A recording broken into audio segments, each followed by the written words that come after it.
And welcome to Haunted Hotels. My name is Sam Baltrusis, and I'm an author and journalist. Joining me on this edition is Robert Oakes. Welcome to the show, Robert. Hi, thanks. I'm excited to be here. So, Robert, when I first met you, it was a few years ago. It was during off season in the Berkshires. So, tell me about your backstory as a tour guide at Edith Wharton's The Mount. Yeah, I started working at the Mount. I had answered an ad for just a regular old daytime tour guide, and it was actually that season that they began offering their ghost tours. There had been a long, history of stories about hauntings there. And it was that season just before that the ghost hunters came, and there just seemed to be a kind of renewed interest in their ghosts and the stories about them. So they began offering these ghost tours. So I actually went on a ghost tour just out of curiosity for the first time, one of their first tours that they gave. And I'll tell you, I was pretty like overwhelmed by the experience actually, because I was getting this download of the stories of a lot of the just a lot of the traumas that they experienced, a lot of the difficulties between Edith and Teddy Wharton during their marriage, the one death that occurred in the house. And then, of course, all of these stories about hauntings and the things that people have experienced over the years. So it really hit me pretty hard, but I was totally hooked on it. I was just like, oh, I want to do more of this. Like, I want to get more involved in this ghost thing. I knew nothing about this part of Edith Wharton's life when I studied her in college. I didn't know that she had this phobia about ghosts. And ghost stories. I didn't know that she wrote ghost stories, and I just became completely fascinated by it all. So yeah, that kind of. I mean, I've still done a number of different jobs at the Mount over the years, but I think that as time has gone on, my role has shifted more toward the ghost tour guide. So, for people that don't know Edith Wharton, I mean, Age of Innocence was one of my favorite books in college, but Yeah. it's sort of like the poor man's version of Edith Wharton. Well, yeah. So she's a Pulitzer Prize winning author. She wrote about 40 books in 40 years. She's very prolific. She wrote a range of topics. She wrote books on gardening and architecture. She wrote travel books. She wrote, as I mentioned, the ghost stories. But she's best known for writing these kind of society novels, like you mentioned, the Age of Innocence, great book, The House of Mirth, but also Ethan Frome, which is really not a society novel. It's about kind of the working poor in the Berkshires around the time that she was living there. And but she is known for writing these kind of society books about this, kind of wealthy world that she was a part of. But again, she had this fascination about ghosts and ghost stories that she also sort of nurtured and expressed during the course of her career. And she built the Mount. So she was the idea was that she was from New York City, but she wanted to get away from that kind of epicenter of society life, get away to the Berkshires where she could get some peace and quiet to focus on writing her books. And so they built the Mount in 1901, 1902. She moved in and started writing in force there. And within 3 years, she published The House of Mirth and became the best-selling author in the country. So it was a huge change in her life and a huge launch to her writing career there.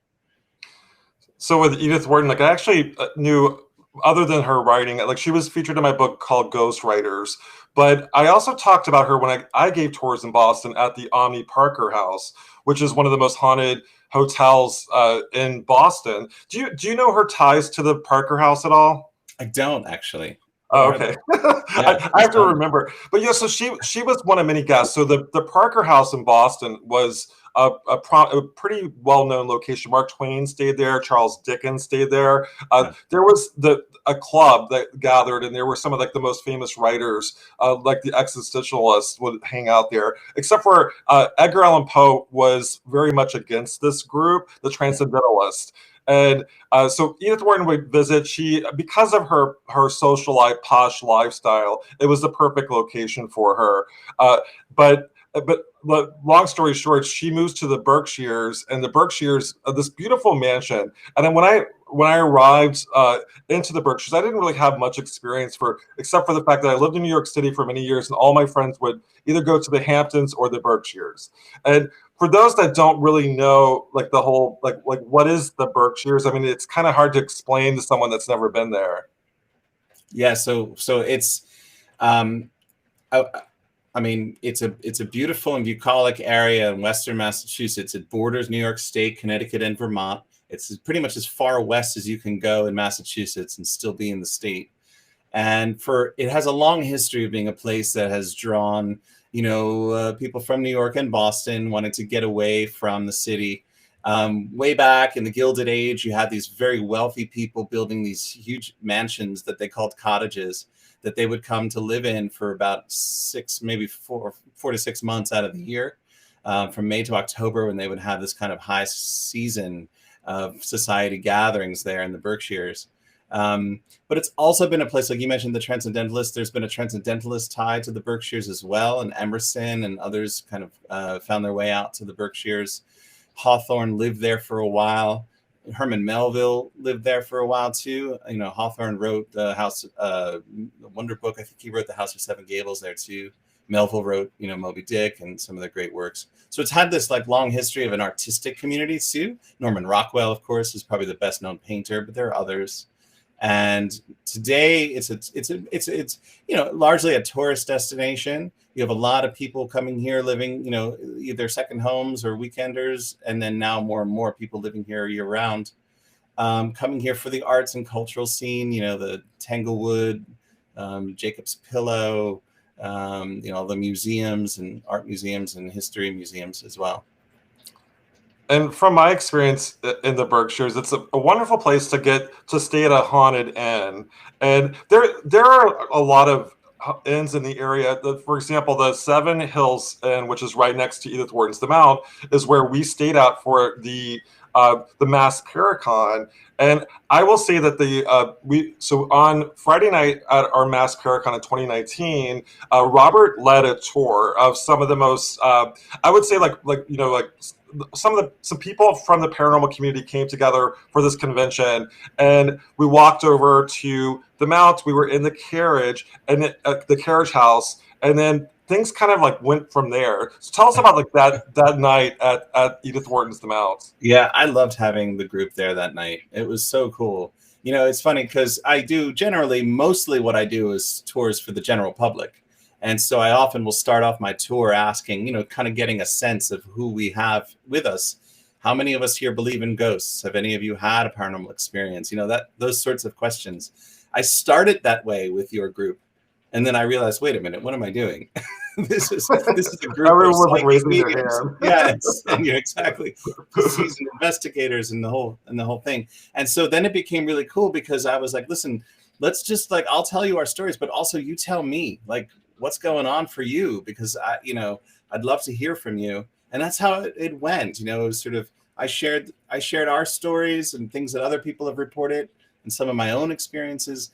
But then also some of the people in the group were having some pretty intense experiences and sensing things there in the stable and the house as we went through.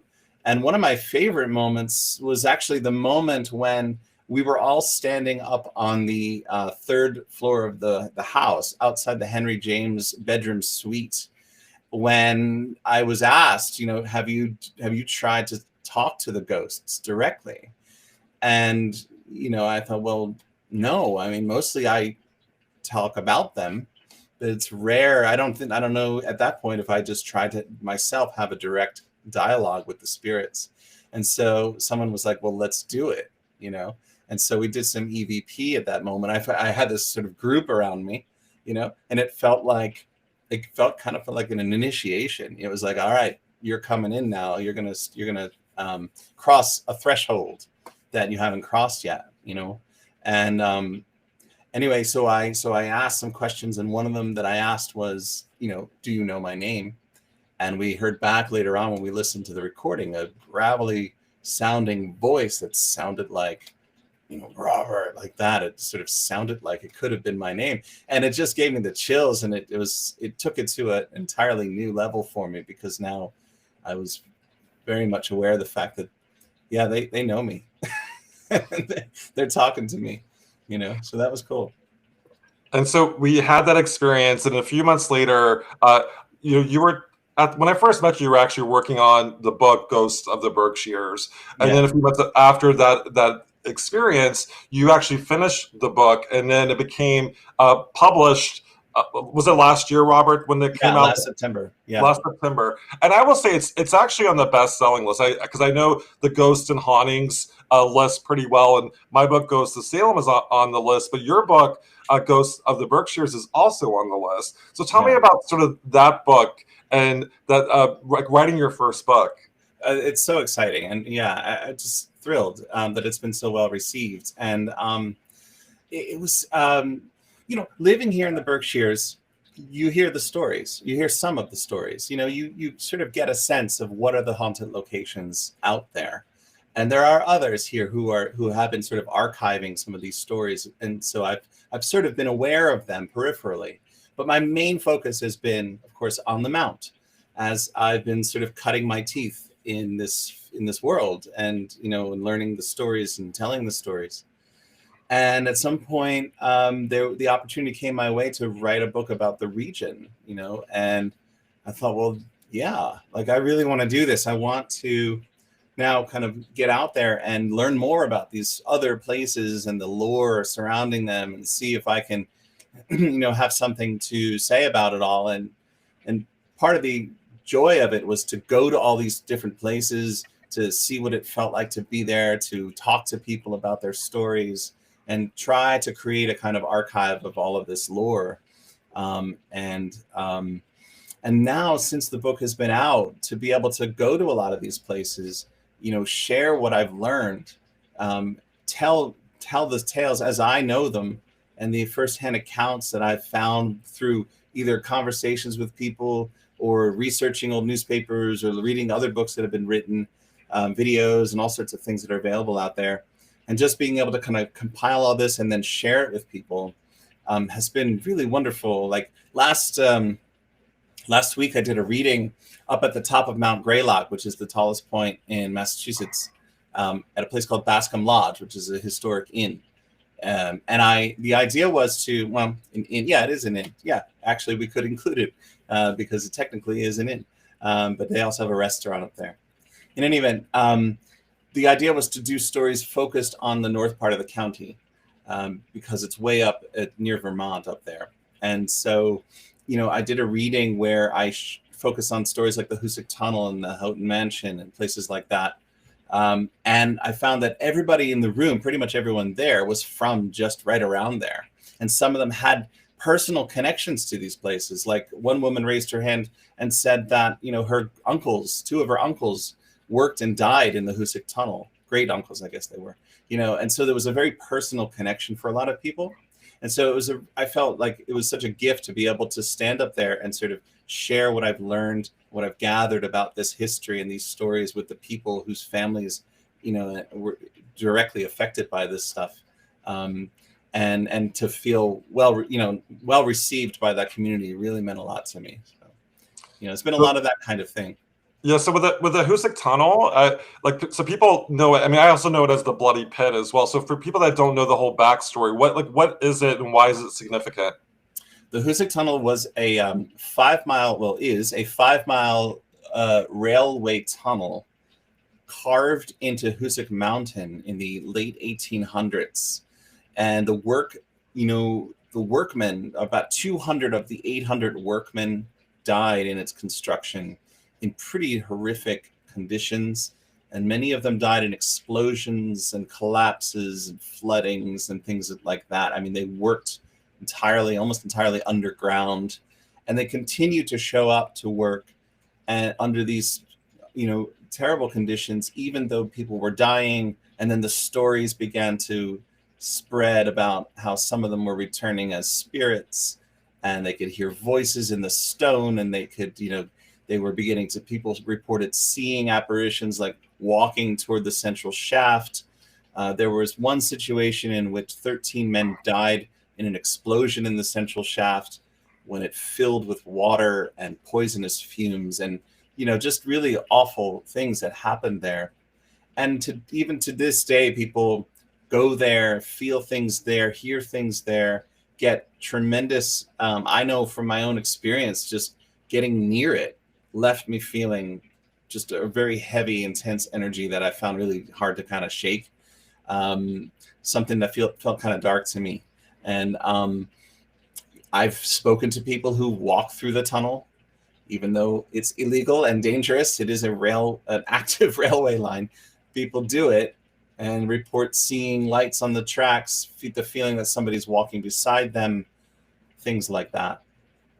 Something to point out too was that when they were blasting the Hoosick Tunnel, there was a lot of stones and a lot of rocks that were taken from that. And I was, when I was at the Houghton Mansion before, when it was actually open for paranormal investigation, something that I was picking up from the rocks. I'm like, there's some energy attached to those rocks, and I'm wondering if there was maybe something tied to some of the rocks taken from the Hoosick Tunnel. I've had that thought myself, that there's something that like pre-existed the work on the tunnel, that it wasn't necessarily just the spirits of the dead miners or workmen there, but that there may have been something older, more ancient, something more elemental happening in that mountain.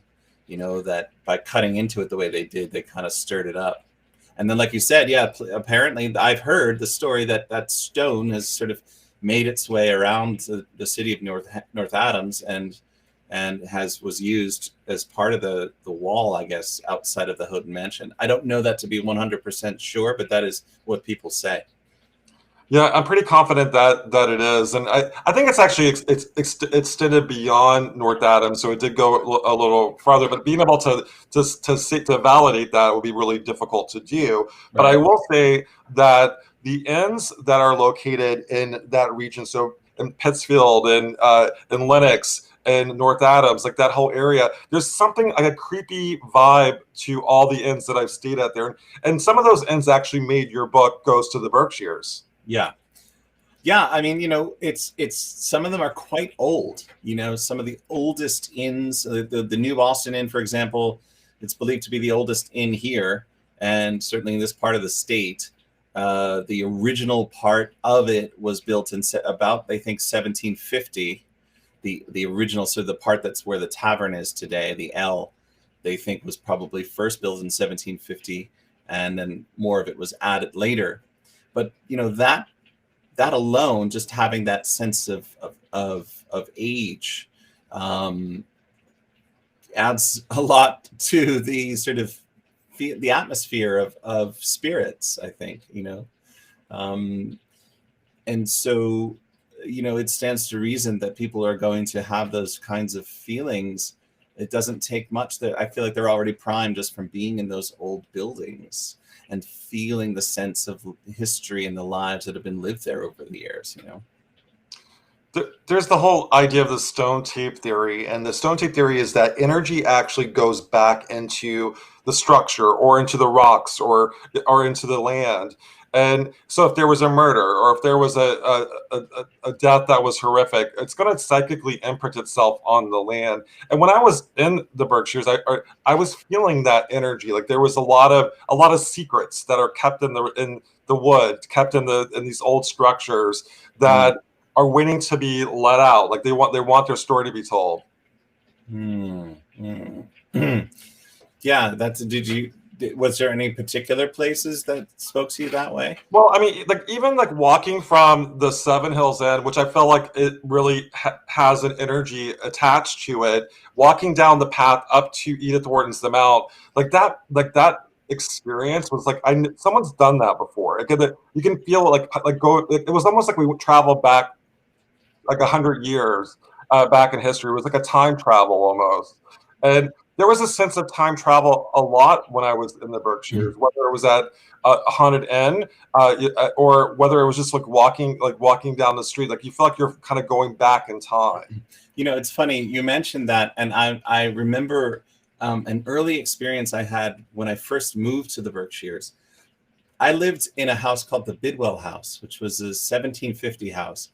It was the parsonage for the church. There was the home of Reverend Bidwell, and I had moved from outside of New York City in North Jersey, and all of a sudden I find myself living on 200 acres in the middle of the woods in the Berkshires, in this house that was built in 1750, filled with antiques, no one around, no lights. anywhere I could see. The next morning, I get out, I come outside, I open up the door, and I see these people riding by on horseback wearing riding gear from look like the mid 1800s. And I had this moment where I was like, forget where am I, like, when am I right now? Like, what happened? I felt completely transported. As it turns out, it was the neighbors. Apparently they had this thing where they would like to go riding wearing this kind of gear. I didn't know that at the time. Are you sure? I'm not actually sure. I'm not sure even to this day. But there's something about this place that inspires people, I think, to do that, to sort of step out of time a little bit. I know I've had that experience a lot here, especially coming from a major metro area and living here as I've now lived here for like 18 years. I feel as though I've sort of drifted away from the modern world a little bit myself, and so, I think it makes sense. You start to get the echoes. You start to feel, you sort of pick up on the resonances of things that once happened here. And I don't know, it's mysterious to me. Like, I don't know, like, what causes that to happen, but it feels very easy to start to attune yourself to lives that were lived a long time ago, and moments of these kind of residual haunts and moments from history still echoing here. So another idea, so like when we were staying at the Seven Hills Inn and we're walking over to Edith Wharton's Mount, like that's you have two haunted locations literally right next to each other and within walking distance. So it was kind of magical. And then we went to Binford Hall on Saturday, and I noticed that you're actually giving tours at Binford Hall. For those who don't know what that is, so tell them about this amazing location. Yeah, this is new for me this season. I've been doing the Mounts Ghost tours for 12 years now. But this year, I began over at Binford Hall, and they've never done ghost tours before. They've been doing investigations there, but not tours. So this has been awesome to have this opportunity to begin to tell the stories there and introduce people to it. And Binford Hall was built in 1893, and it was the home of George and Sarah Morgan. Sarah Morgan was J.P. Morgan's sister, and it's an enormous house. It's like a 28,000 square foot brick house with, I'm not going to rattle off the numbers, but there are many rooms. There are many fireplaces. There's even a bowling alley in the basement. And it's filled with sort of dark wood, and it has a very, to my mind, like that sort of quintessential, like Victorian looking house, kind of look. It even has paintings whose eyes seem to move sometimes, that kind of feeling in there.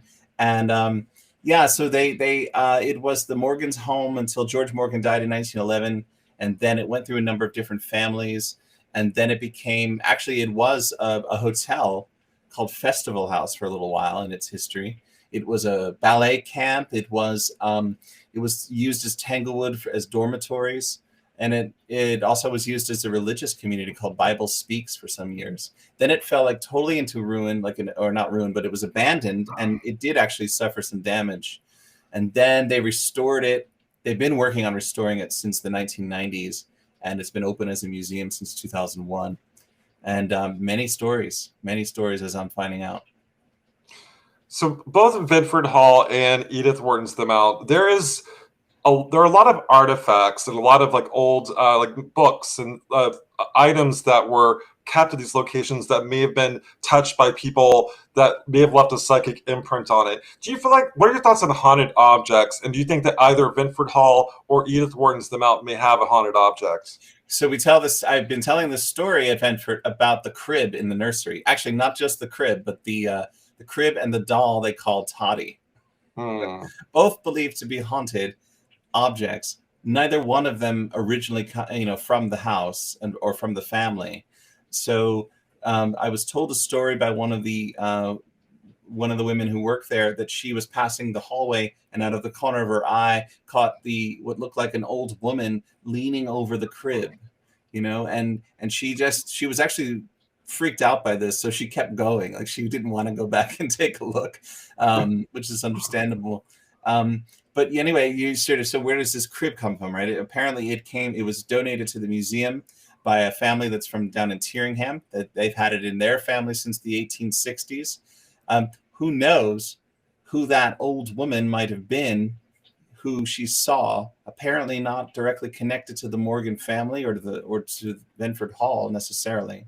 And then the doll, people believe is haunted, was donated by somebody else to the museum. It's a Victorian doll. That same woman I was speaking to, who is a hairstylist, said she believes the doll has real human hair, because that's how they would have done it in the Victorian era, she said. Yeah. Which only adds to the creep factor. And yeah, it's whose doll was this and what might be attached to it? I don't know.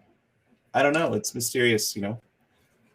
And also Edith Wharton's The Mount. So something to add, and people that watch or listen to Haunted Hotels with Sam Baltrusis know I'm clairvoyant. But I saw something in the library where all the books are at Edith Wharton's The Mount.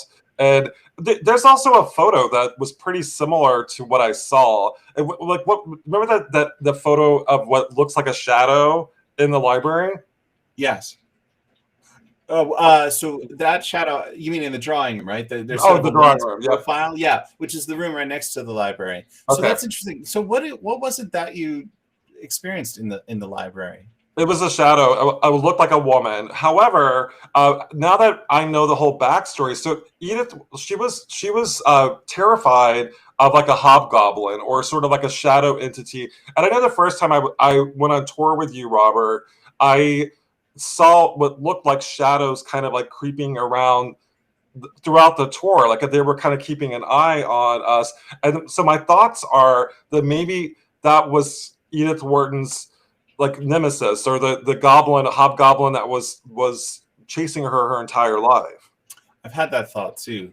You know, that direct connection between the shadow figure that she talks about. She called it a disembodied, undefinable menace is what she called it. And that she felt began to haunt her or follow her footsteps after the time that she had recovered from typhoid when she was 9 years old. But it seemed to leave a scar in terms of this anxiety, this feeling of fear, and the sense that something was following her. And yeah, I've had that thought too, because so many of the stories at the Mount involve shadow figures. It's like such a common experience there that I have started to think of it as like the ghost of the Mount, or sort of the, iconic haunt of the Mount, because so many people have reported these shadow figures. That one that you're mentioning. So it's interesting because, yeah, there's that shot in the drawing room, but the room beside it, the library, just recently, actually, on a ghost tour, somebody said they thought there was something moving in the shadow of in the library. And we did have a psychic medium who came to the house a couple of years ago, I think it was, who said she felt sure that the library in particular, and especially the books, were being watched over by a spirit that she named as Anna. Yeah. And Anna, now, I don't know who it might be, but Anna Ballman was Edith Wharton's governess and would have been very much concerned with her books when she was a child and teenager. So it makes sense. Now, it's interesting because those books, they went with Edith Wharton. When she moved out of the house in 1911, they went to France. She actually had, at the time of her death, she had a collection of 4,000 books. She split the collection, and she had it willed that the collection be split into two, given to two different godsons.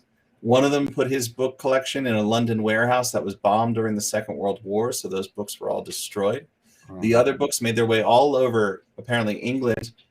Different people owned them. A man named George Ramsden put the collection back together and sold them back to the Mount in 2005.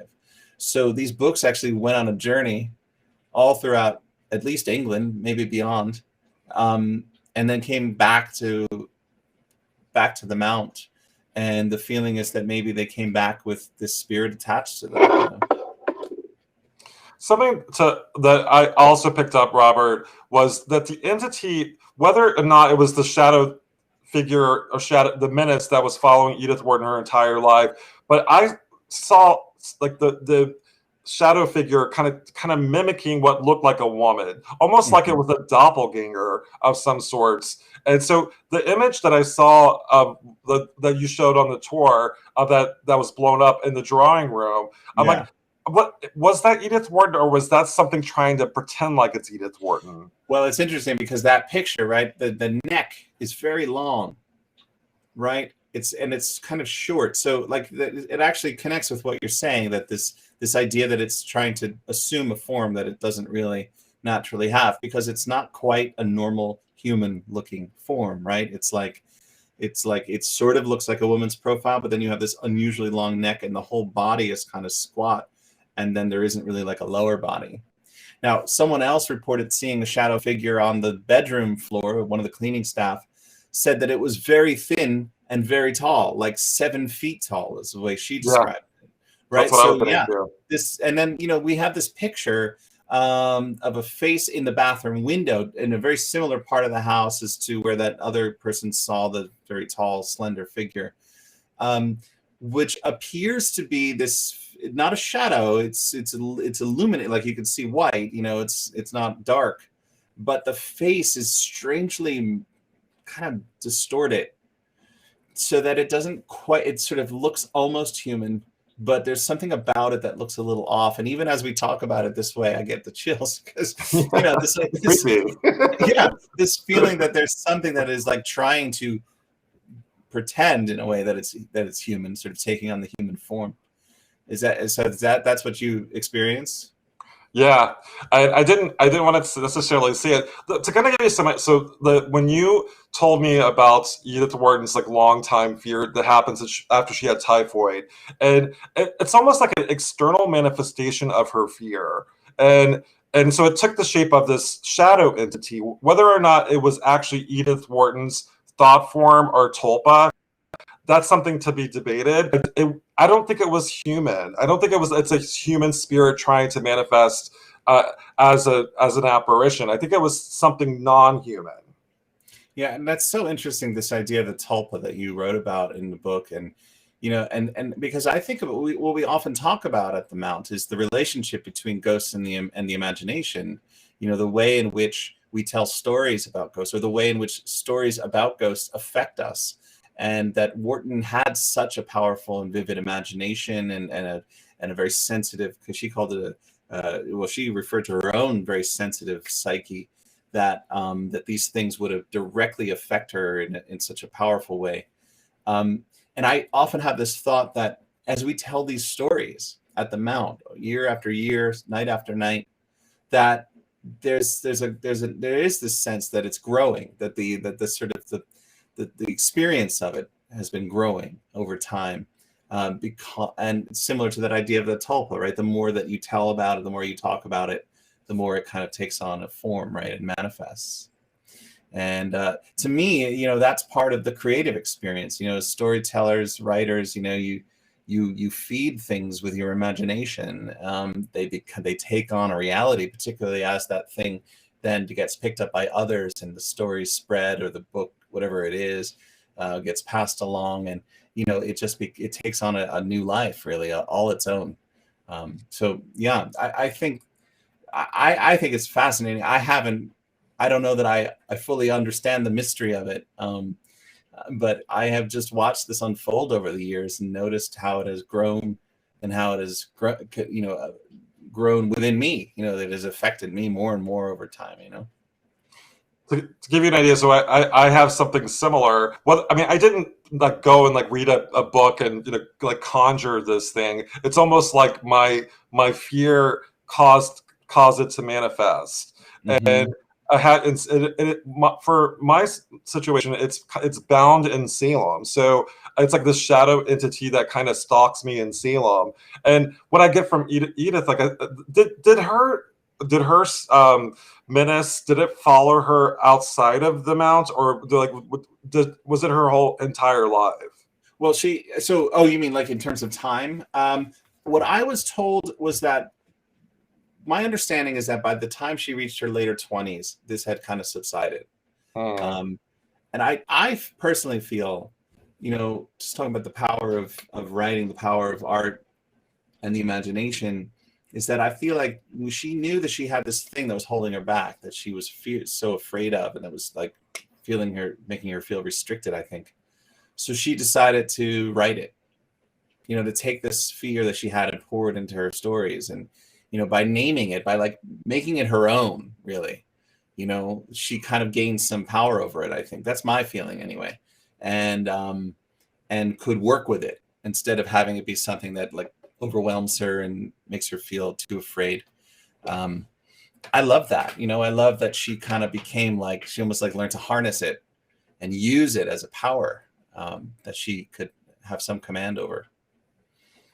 So Robert, this is the time of year that the leaf peepers go throughout Massachusetts, and they head to the Berkshires and to Vermont to see the leaves changing colors. What would you recommend as far as like people that are looking to do that, making the trek through the Berkshires? Where would you recommend for them to stay? To stay? Yeah. Well, of course, probably the most iconic place in the Berkshires to stay is the Red Lion Inn, right? It's like you think Berkshires, you think Red Lion Inn. There are other places too. Let me think about this for a second, because we were just my wife and I were driving up the North County, where it just seemed suddenly that the leaves were there, like the colors were there. Where we're not getting them so much down here, but as you go further north, they really were starting to pop. So I would encourage people to see the north part of the county a little bit more, which, I do feel that people tend to come to the southern part of the Berkshires more than they go to the northern part.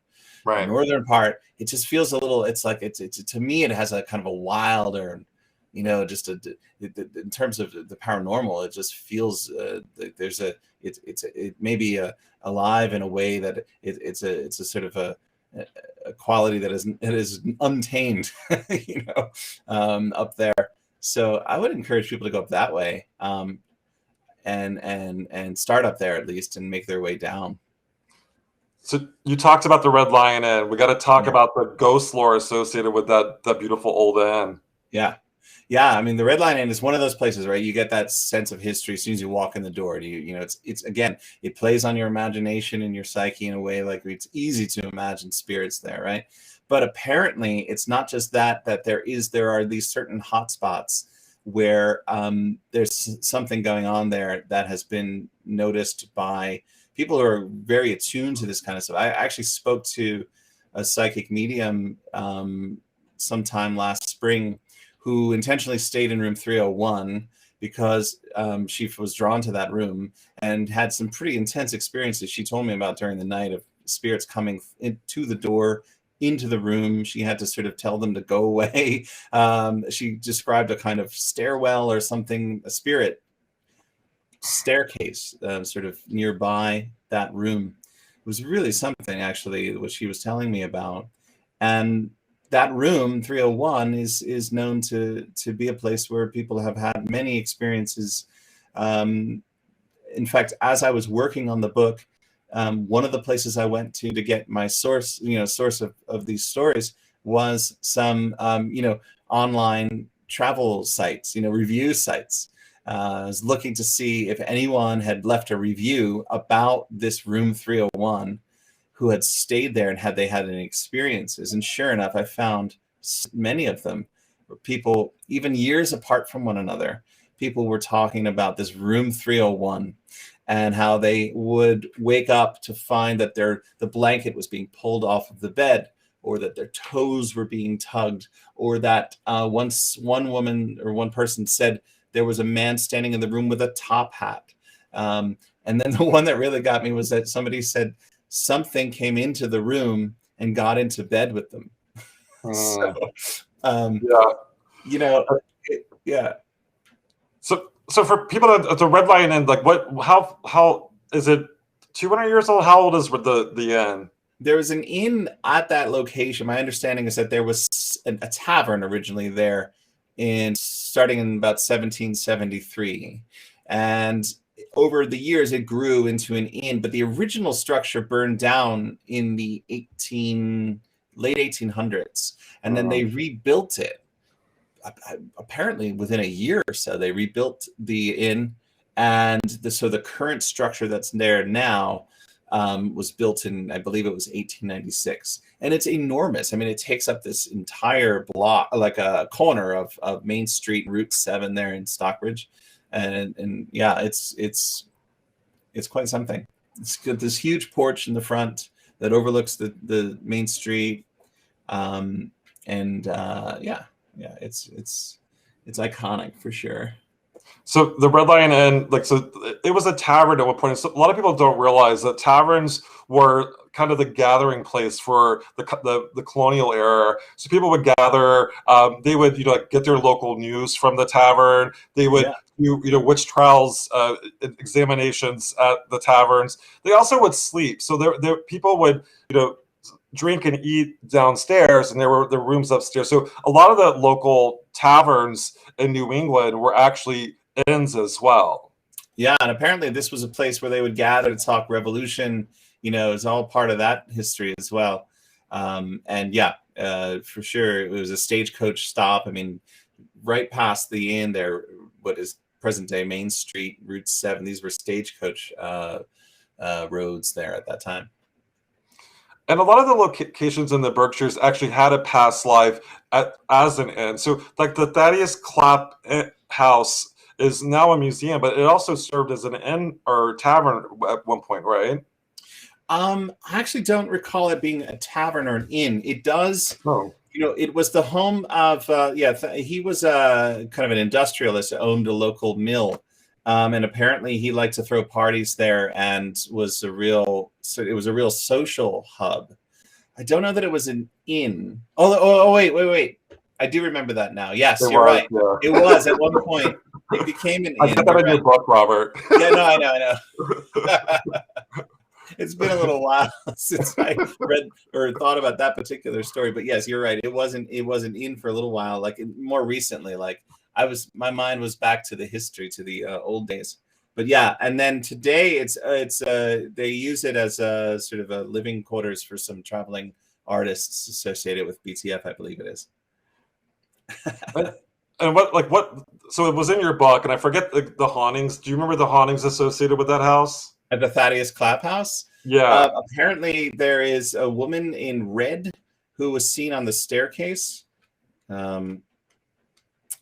I am reviewing my own notes here on this one. Sorry to stump you on your book. I didn't. Yeah, thank you. I didn't actually think about Thaddeus Clapp as an inn, so that's why I didn't really think about it for I mean, this is what I think. I mean, having, I've never been there, but I think that the previous owners stick around at their houses. And right. I'm actually reporting from Provincetown from a haunted inn. And a lot of the locations in Provincetown are the previous owner. So I would guess that Thaddeus, like the previous owner, the woman in red obviously is not Thaddeus, but right. But may have been his wife or his daughter. I do think they could stick around. Like, and you see a lot of the hotels. That's the case too, because like the people that founded the hotel are sticking around in the afterlife, almost like that they're like paying attention to their business or their legacy and how it's being told. Yeah, I think so. I often have that feeling at the Mount. The one that I often feel is there listening is Charles Cook in the stable. That was his domain, and I sort of had that feeling that he really wants to make sure that well, I don't know that. I mean, I think he's sort of like my sense is that he's kind of like a prankster and a little bit like he likes to tell. He would be sort of a fairly lighthearted kind of person. So I don't know that he's sort of like brooding over our stories and wondering if we're getting them right, but more like if we get something wrong, he would like mess with us probably. That's sort of the feeling I get with him. But yeah, I often have that feeling that a lot of these spirits want to be remembered, and that part of the service we provide when we do these ghost tours is that we remember them and we sort of bring them to life again in the memories that we have, the stories that we tell.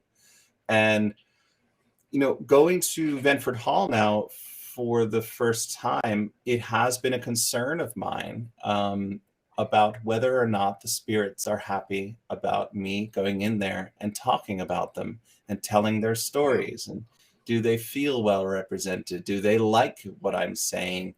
Am I getting the stories right? I don't always feel like I can. Like there's a situation at the Mount where there are stories where I'm not sure, we don't have a history necessarily. We talk about the hanging, the serving girl who hanged herself. There's no recorded, documented evidence of that ever happening. It's hard to know the whole story. And so I often worry that I'm not saying something that was important to say, that I would like to be able to say if I knew it. And so at Ventford Hall, I have been having this on my mind about whether or not I'm representing them and whether they're happy about it. And on a recent tour, actually, there was a young woman, 13-year-old actually, who raised her hand and said, "I'm psychic. I have this ability." And she said, "And there's somebody standing behind you," she said. I was standing on the staircase. She said, there's a man, a spirit of a man right behind you. And I said, "Well, what does he look like?" And she said, "Well, he has a mustache. He's an older man. He's wearing sort of a suit. He looks like he's wearing informal attire." I just kept thinking about George Morgan. I mean, there's a painting of him there in the dining room, and she seemed to be describing what he looked like. And so I said, "Well, how does he seem? Like, does he seem happy?" Is he all right with this? And she later went on to tell me that, "Oh no, he's been telling me all night long. He wanted me to tell you that he's really happy with what you're saying about them." And so I felt good about that. Yep. Well, I mean, we're both super sensitive people, and I'm also like that. I want to tell their stories and tell their stories correctly. But I always say a ghost is history demanding to be remembered. And so these spirits, they want to be remembered. And what I also like that I try to do is to give a voice to those who normally don't have a voice, like the woman that may or may not have hanged herself in the stable, or people of color that are not often talked about on the tours, or that sort of thing. And I think it's important to give a voice to those who normally aren't represented on these tours. I agree with you. And the big community, like sort of what's been difficult, challenging is telling stories that represent the Mohican people who were here long before any of the European settlers came into the area. And, I included some of those in the book, but my sense is that those are stories that were told by, the white people that came in, and in some cases probably made up, although it's hard to say. Like, it could be that some of this was existing lore. It's difficult to know where this is coming from, but it is important to try to represent as best you can. The one thing I was really, it was kind of a revelation for me. I didn't know that there was this Mohican burial ground in Stockbridge until I started researching, and then I came across some mention of it, and I was like, "Where is this place?" I had never noticed it before, and I went driving down Main Street. I was following sort of the description of where it was supposed to be, and sure enough, I see this cleared area with a large stone obelisk that had been placed there in the late 1800s, just beside, like squeezed in next to some houses and a golf course. And when I found it, I was thrilled. I mean, I was so happy to make contact with that place, just to acknowledge that it was there.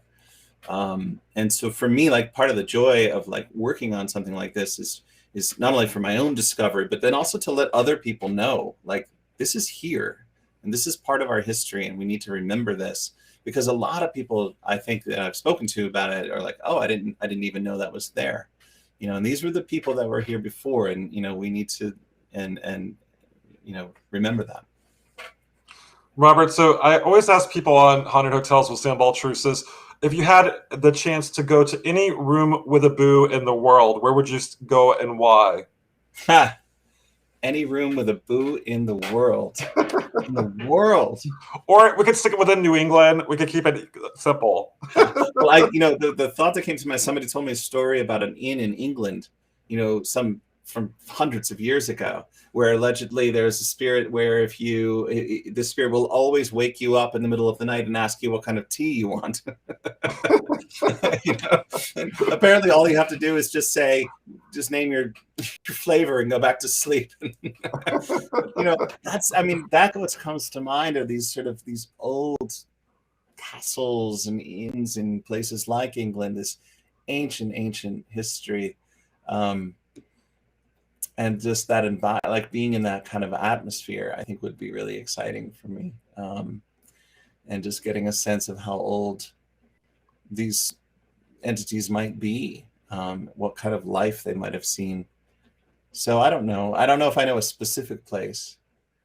I find that like a lot of times that I will stumble on locations as if the ghosts are kind of calling me. That actually happened. Yeah. So I was, I went to the Berkshires to not I just kind of went on a whim, for my book Ghostwriters, and so staying at the Seven Hills Inn and Edith Wharton's The Mount was almost by like the spirits called me there. So it's kind of I think it's kind of fun just to take a road trip and see where you end up. And for places for me that I've stayed at recently, like in Gettysburg, I was kind of really the Farnsworth House was something new and exciting, and it's kind of like emanated history, staying at the Farnsworth House.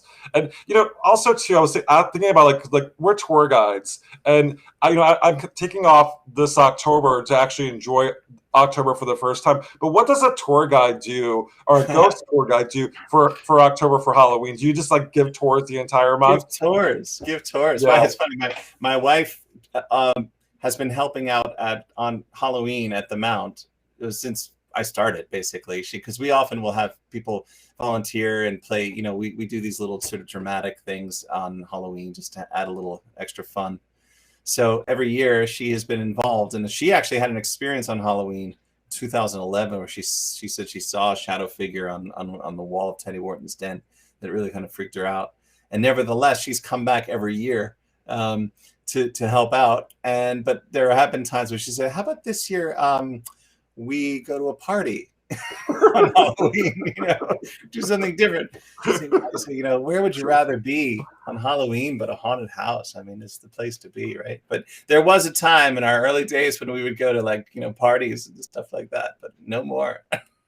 Well, I will say that you and your wife actually went on my tour in Salem, one of my last tours, and that was fun to have people that I knew on the tour, and to be able to share that. And as you saw in October, it's taken over by weekend witches and people like dressing up as hocus pocus witches and stuff. So. Right. No, it was cool to go on your tour. I mean, it was like I felt like I was getting a real sense of the soul of the place on your tour. And I know that like the town also has that kind of party atmosphere too, and it's sort of both going on simultaneously.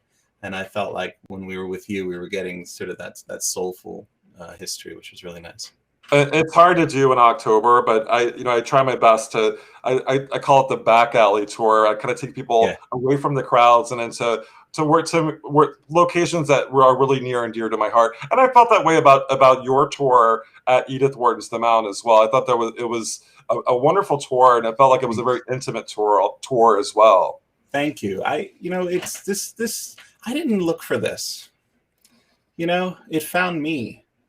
And it speaks to me. It has since the beginning. And so I often don't even really fully know what it is, but I just feel drawn to it and love it. I love talking. I love telling these stories. I love bringing people into this place, and not only into physically the location, but also trying to encourage people to go into a place within themselves where they may not normally go, where they may be able to kind of step outside of that part of ourselves where we kind of analyze everything, or maybe we're always looking at our devices and sort of computing.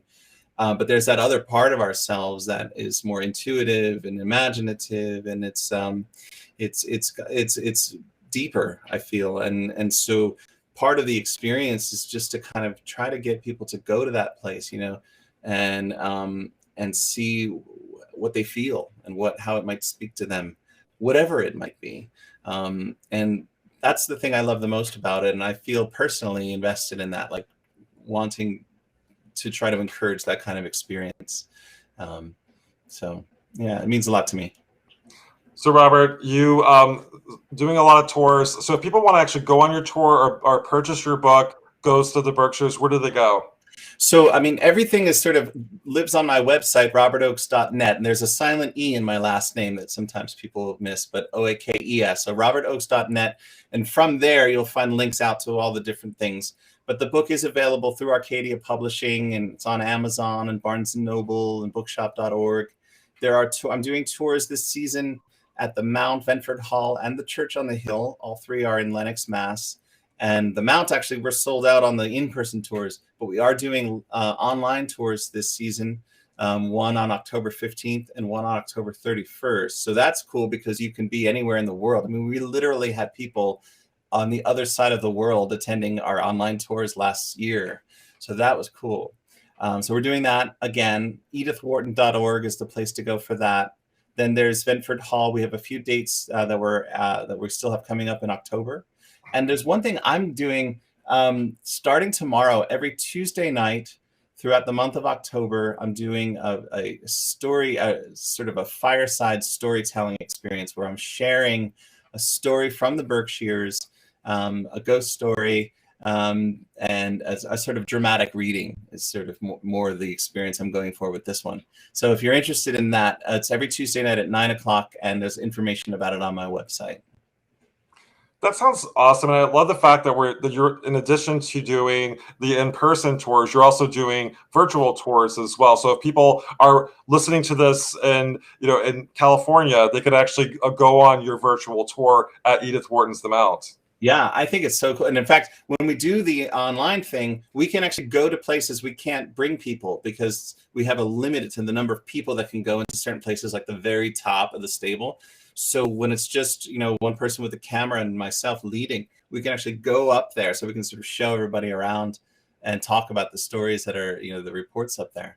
So it's a cool experience, actually. It's like, it's nothing like being there in person, but I do think it translates pretty well when you're online. It's a different experience, but it's an interesting one too. So, Robert, this has been a fantastic show, and I hope you have a spectacular Halloween. And thank you too. Thanks for checking in with Haunted Hotels with Sam Baltrusis, and everybody have a great night. Thanks, Sam. Good night, everybody.